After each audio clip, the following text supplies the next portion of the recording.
Na sequência dos poemas das primeiras trovas burlescas, né, do Luiz Gama, vamos ao poema Velho Namorado. Ele vai fazer um poema, né, de sátira mesmo, né, de um velho que quer ser jovem e quer uma esposa nova. E vamos lembrar que século XIX, início do XX, os casamentos não eram muito por amor, né? Eram por acordos familiares e questões financeiras. Temos aí Senhora do Alencar, Cinco Minutos, Machado de Assis, uma série de romances que tratam do assunto. E não era raro uma pessoa de mais idade casar com uma mulher mais jovem, um homem, né? E que logo essa moça, né, ficava viúva e como viúva ela desfrutava da fortuna deixada e muitas vezes se o marido não tivesse deixado fortuna, ela tinha que arrumar um novo casamento com um homem de posses, né? Porque ela precisava ser sustentada e muitas vezes sustentar a própria mãe. Então, essa sátira vai um pouco nessa pegada, vamos dizer assim, né? O velho namorado. Então, vamos ao poema. Ele traz a epígrafe do Faustino, mote, como queiram. Pobre velho, estás perdido, se nesse couro tão duro pode ainda fazer-te um furo uma seta de cupido.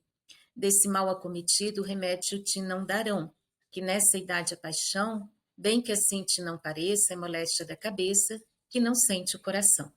Claro que aqui a gente tem um preconceito de idade, né, muito forte, mas nós vamos datar, né, esse poema. E aí ele vai abordar esse assunto agora, né, sobre uma pessoa de idade, um velho que quer ser jovem e quer uma mulher mais nova. Claro que na nossa época isso acontece, né? Muitas vezes os homens em uma determinada idade divorciam e querem uma mulher mais jovem, como se o fato de ter uma mulher mais jovem tornasse mais jovem, né? Então ele começa assim: um velho demente, mimoso ratão, fiado em cupido, que ser manganão, né? Que ser um jovem, que ser um conquistador. Janeiro 60, contava o Patola, com rugas na cara, com ar de façola. 60 anos naquela época equivaleria a uns 80, né, na nossa.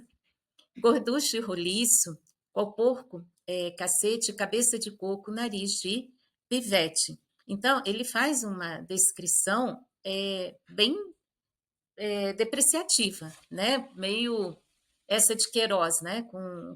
Quando ele ia descrever uma pessoa, uma personagem que ele não tinha muito apego, né? Geralmente ele trazia de algumas pessoas que ele conhecia. E de pança crescida, andar de garoto, franzindo o sobrolho, olhar de maroto, então até os gestos, né? As roupas e o olhar dos jovens ele tenta copiar, né? Cedendo à loucura que dele zombava, a barba e cabelo cuidoso pintava. Brunia os sapatos, o fato escovava, fato eterno, né, gente? Brunia cuidar dos sapatos, engraxar, etc.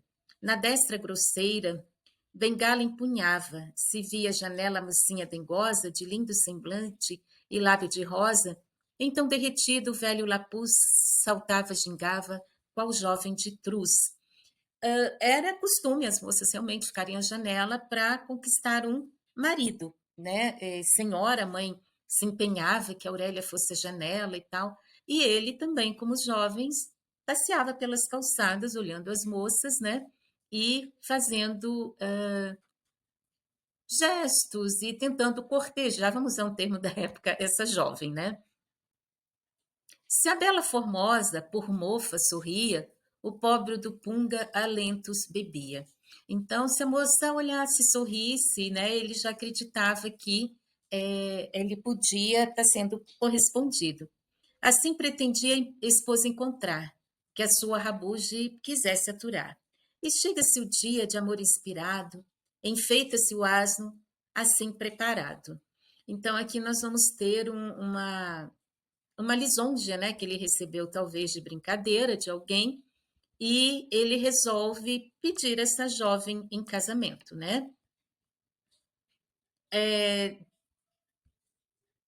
de cara da idade, né? Trepando as escadas, ele, com fúria de bravo, dá 4 palmadas. Lá corre a criada, mulata faceira, de porte agradável, nos modos brejeira. E aí a criada vai perguntar, né, para ele, vai conversar com ele. E vendo o basbaque, a moda vestido, exclama sorrindo: que lindo cupido, bonita casaca, colete bordado, chapéu de patete, cabelo pintado. Veja que ele põe o itálico, né? Vem tão bonitinho. A quem quer falar? Com a dona da casa? Desejo tratar, ele responde, né? E aí a criada, né? Ela abre a porta, ele entra, e lá entra o velhote de negra azeitona, arredonda um corote. E aí chega a matrona, que a casa dirige.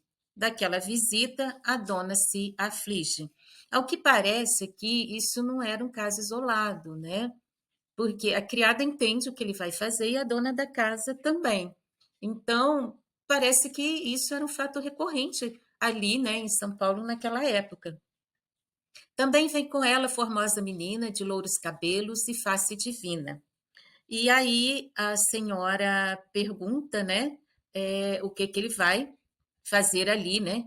Que ordenas? Pergunta. Ilustre mancebo, itálico de novo. Então veja a ironia da criada sobre o cabelo pintado e a senhora o chama de ilustre mancebo, né? Estufa-se o lorba, cupido de sebo.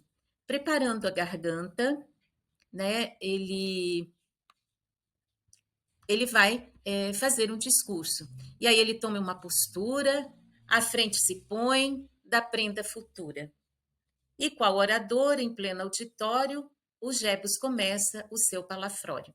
Então, ele vai fazer um discurso, né, para pedir a mão da menina em casamento. O discurso dele é um desastre, né?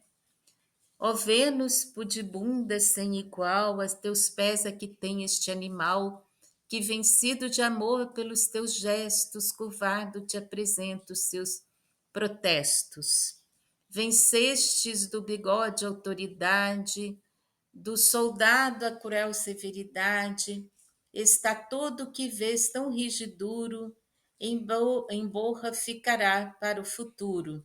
Este peito que bate só por ti, já rendido e quebrando os tens aqui, e quebrados tens aqui, guerreiro das campanhas culpidárias, dos mercúrios, jalapas e fumárias, sou velho, mas em tudo tão perfeito que não conta sequer um só defeito. E ele continua que para isto esta prenda delicada consente no casório desejada, não faça do velhote um desgraçado. Veja que ele não diz quem ele quer pedir em casamento, né? E a garota, a donzela, né? Notando a donzela que o peco farfante, o louco, o burro, né? Ignorante, vencidos de amores, se fez um pedante, a ele se chega com ar sedutor, que os peitos encanta, que mata de amor. E aí o que que ela faz, né? Com um gesto feminino, ela se aproxima dele, sedutora, né? É, com um gesto femíneo que a mente não traz, sorrindo lhe disse: a bênção, papai. E depois, presenteira, a face voltando, com garbo de fada, se foi retirando. Ou seja, o que que ela fez aqui? Ela jogou a história do casamento para a mãe, né? Para a senhora que estava ali responsável. E com esta chalaça tão picante, o avô de Saturno delirante não ficou homem, não, mas mudo e quieto, qual junto de um penedo outro penedo. E depois que sentiu-se codilhado pela porta, tomou muito afiado. Então, ele aqui vai criticar essa questão da pessoa por ter um dinheiro, porque ele fala, né, que ele tem dinheiro e na hora que ele morre ela vai ter a borra cheia, ou seja, vai ter dinheiro, que com dinheiro se compra, se comprava. Naquela época e se compra também, né? Uma esposa como um enfeite, como se compra um móvel, como se tem um adorno, né?